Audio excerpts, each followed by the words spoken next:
ইতিহাসের স্রোতধারা থামিয়ে দিলেন আমিরে জামাত বাংলাদেশ জামাত ইসলামীর আমির ডাক্তার শফিকুর রহমান, যিনি জাতীয় সংসদের প্রধান বিরোধী দলের নেতা। এটা রাজনীতি জামাত শিবিরের একটা বাজিমাত বলা যায়। দর্শক, ইতিহাসের ধারাবাহিকতা হচ্ছে যে জামাতের আমির যিনি হবেন তাকে রাজাকার ট্যাগ দেওয়া হবে, তাকে রাজাকার বলা হবে। জামাত মানে রাজাকার, আর জামাতের আমির মানে তো নিশ্চিত রাজাকার। এবং রাজাকারের যে কাল্পনিক চরিত্র, সেখানে জামাতের আমির এই ভারতের দালালদের কাছে সবসময় থাকে, এবং এটা থাকার কথা। কারণ ভারতের দালালরা যদি জামাতের আমিরকে রাজাকার না বলে, এটা আবার কেমন দালাল? এবং রাজাকার আমিরের যত চিত্র আঁকা হয়, যেমন এই ভারতের দালালদের যদি আপনি কোনো ব্যঙ্গচিত্র আঁকতে দেন, এবং এই যে পয়লা বৈশাখে যে ভারতের থেকে ইম্পোর্ট করা যে মঙ্গল শোভাযাত্রা, যেটা আবার আরেক নব্য ভারতের দালাল সংস্কৃতি মন্ত্রী নিতাই চৌধুরী ফিরিয়ে আনছেন, দেখি হেফাজত, জামাত, চরমোনাই, ইসলামী দলগুলো কি করতে পারে, এটা ঠেকাতে পারে কিনা। সেই মঙ্গল শোভাযাত্রায় যদি কোনো অশুভ প্রকৃতির প্রতিকৃতি আঁকা যায়, ছবি আঁকা যায় বা মোটিভ রাখা যায়, তাহলে জামাতের আমিরের ছবি রাজাকার হিসাবে, হায়ানা হিসাবে তাদের কাছে থাকার কথা। তো জামাতের আমিরের ইতিহাসই এটা, জামাতের আমির যিনি হবেন তাকেই রাজাকার বানানো হবে। তাতে অধ্যাপক গোলাম আজম হোক, দেখেন আল্লামা সাইদ আবুল আলম মওদুদী তো বাংলাদেশের না, তার সাথে তার বাংলাদেশের স্বাধীনতা বিরোধিতার কোনো সম্পর্ক নেই, কারণ তিনি তো বাংলাদেশী না। তাকেও বাংলাদেশের অনেক কিন্তু রাজাকার মনে করে, কারণ তিনি জামাত। অধ্যাপক গোলাম আজম, মাওলানা মতিউর রহমান নিজামী, আব্বাস আলী খান, মানে আপনি যার কথাই বলেন যে এটা রাজা, জামাতের আমির মানে কি রাজাকার। তো দর্শক, সেই জায়গায় ডাক্তার শফিকুর রহমান ইতিহাসের এই যে রাজাকারীয় স্রোতধারা বা ট্যাগিং এর যে স্রোতধারা, এটা পাল্টে দিয়েছে। এটা বিরল। কি? আমিরে জামাত তিনি বলছেন যে আমি শহীদ মুক্তিযোদ্ধা পরিবারের সন্তান। তো this is for the first time যে জামাতের আমির নিজেকে মুক্তিযুদ্ধ পরিবার বা মুক্তিযোদ্ধা এদের সাথে রিলেট করে বক্তব্য দিচ্ছেন, এবং এটাকে গ্লোরিফাই করছেন। এবং এই বক্তব্য দিচ্ছেন ইন্টারেস্টিংলি সংসদে। রাস্তাঘাটে এর আগে বিভিন্ন জায়গায় এই বক্তব্য আমিরে জামাত দিয়েছে, কিন্তু সংসদে নিজেকে শহীদ মুক্তিযোদ্ধা পরিবারের সন্তান বলে ঘোষণা দেয়া। এবং আজকে জামাতের আমিরও মুক্তিযোদ্ধা প্রোডাক্ট, মুক্তিযুদ্ধ গ্রুপ অফ ইন্ডাস্ট্রি। এটা তো ইতিহাসের স্রোত দ্বারা বদলে যাওয়া। রাজাকারী সিলসিলা আমির জামাত থামিয়ে দিয়েছেন। রাজাকার জামাতের কোনো আমির ছিলেন না। অধ্যাপক গোলাম আজম শান্তি কমিটির লোক ছিলেন। মাওলানা মতিউর রহমান নিজামী তিনি স্বাধীনতা বিরোধিতা করেছিলেন, রাজাকার বাহিনীতে ছিলেন না।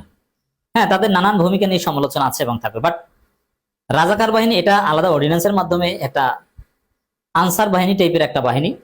সেখানে সরকারি কর্মকর্তা কর্মচারী এবং গরিব লোকজন তারাই বেশি ছিল, কিন্তু রাজনীতিবিদরা এইসব রাজাকার কমিটিতে ছিল না। রাজনীতিবিদরা কেউ ছিল শান্তি কমিটিতে, পিস কমিটির কাজ ছিল গ্রামে গঞ্জে শান্তি বজায় রাখা। কিন্তু শান্তি কমিটির লোকজন শান্তির পরিবর্তে অশান্তি সৃষ্টি করেছে, তারা বরং দালালের ভূমিকা পালন করেছে। শান্তি কমিটির লোকজন মুক্তিযোদ্ধা কিংবা বাঙালিদের বাড়ি ঘর দেখিয়ে দিয়েছেন পাকিস্তান হানাদার বাহিনীর কাছে। এটা গোলাম আজম নিজে তার বইতে লিখেছেন শান্তি কমিটির বিরুদ্ধে। তো গোলাম আজম যা চেষ্টা করেছিলেন শান্তি প্রতিষ্ঠা করতে, কিন্তু শান্তি হয়নি, বরং ধ্বংসযজ্ঞ চালিয়েছে পাকিস্তানের হানাদার বাহিনী। এবং এক পর্যায়ে গোলাম আজমদের যে চিন্তা ছিল দেশটা না ভাঙুক, ভেঙেছে, স্বাধীন হয়েছে, আমরা স্বাধীন হয়েছি। আর মাওলানা মতিউর রহমান নিজামী এরাও রাজাকার ছিলেন না। তবে গোলাম আজম নিজামীকে নিয়ে স্টাডি করলে আপনি তারা ফৌজদারি অপরাধের সাথে জড়িত নয় এটা প্রমাণ করতে পারবেন, কিন্তু স্বাধীনতার সময় তাদের ভূমিকা যে প্রশ্নবিদ্ধ ছিল, তাদের অবস্থান যে ভুল ছিল, এটা তো নিশ্চিত। এটা তো বর্তমান জামাতও বলে। স্বাধীনতার বিরুদ্ধে যেহেতু ছিলেন, দ্যাট ওয়াজ রং। স্বাধীনতার পক্ষে থাকাটাই যৌক্তিক ছিল। সেই জায়গায় আজকে জামাতের আমির দাবি করতে পারেন, আরে আমি মুক্তিযোদ্ধা পরিবারের, মানে আমরা তো স্বাধীনতার পক্ষে, মুক্তিযোদ্ধা পরিবারের সন্তান। হ্যাঁ, শিবিরের সভাপতি বেশ কয়েকজন অলরেডি হয়েছেন যারা মুক্তিযোদ্ধা পরিবারের সন্তান। এবং আপনারা দেখেছেন যে আজকে জামাতের এমপি সংসদে দাঁড়িয়ে বলে, আমিরে জামাতের এই বক্তব্য মুক্তিযোদ্ধা পরিবারের সন্তান, এটাও সংসদে দাঁড়িয়ে। আর জামাতের এমপি, সাতক্ষীরার এমপি, তিনিও সংসদে দাঁড়িয়ে বলছেন আমি মুক্তিযোদ্ধা, সবাই জানে, কিন্তু আমার মুক্তিযোদ্ধা সার্টিফিকেট নাই কেন?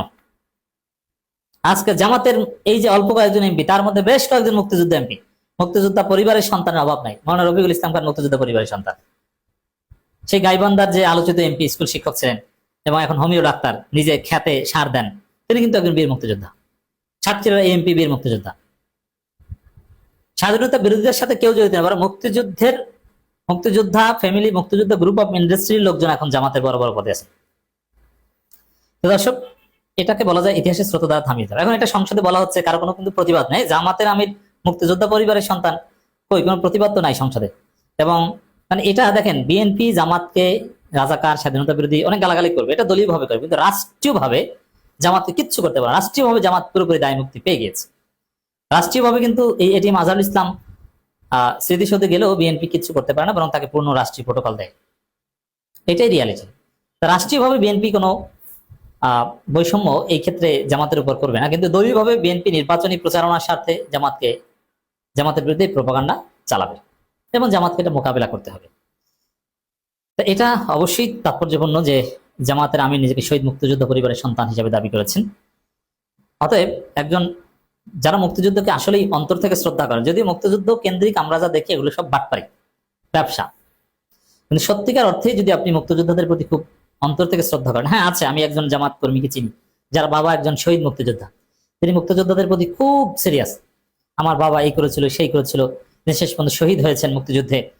এবং জামাতের কেউ যদি কোনোভাবে জামাতের প্রোগ্রাম, আমি তাকে চিনি, আমি নাম বলবো না, তিনি একটা কলেজের শিক্ষক, জামাতের কোনো প্রোগ্রামে কেউ যদি ইনিয়ে বিনিয়ে ৭১ জামাতের অবস্থান সঠিক ছিল এটা বলার চেষ্টা করে, তিনি খেপে যান, কিন্তু তিনি কট্টর জামাত।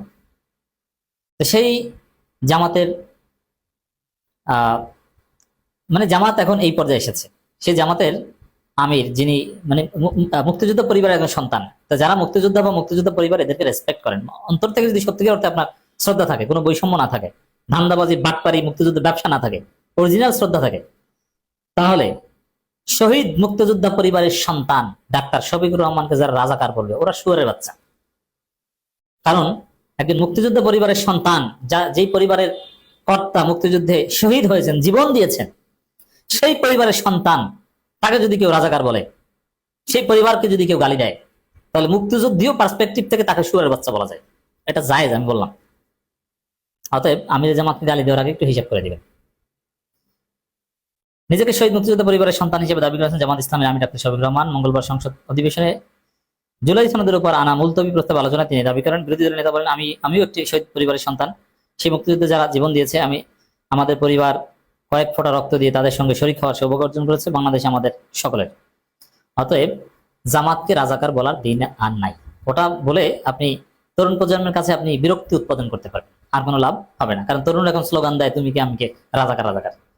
মুক্তিযুদ্ধ বিরোধী সেই প্রজন্ম এখন আর নাই, এখন সবাই বাংলাদেশ প্রজন্ম।